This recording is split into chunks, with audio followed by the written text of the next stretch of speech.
What do you think, saltier, the ocean or a swimming pool? Pause the video and put your answer in the comments. Let's take a sample of water from this average backyard pool, about 60,000 litres. Let's test a sample.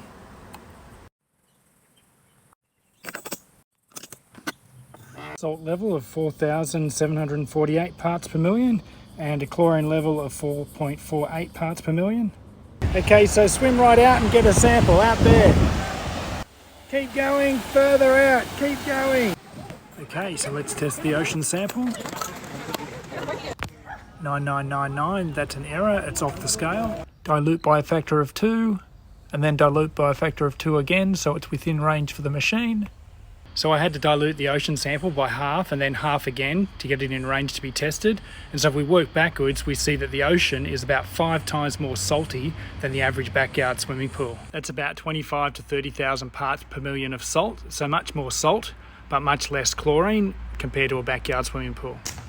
Salt pools use pool salt and a chlorinator to turn the salt into a type of chlorine that acts as a sanitizer.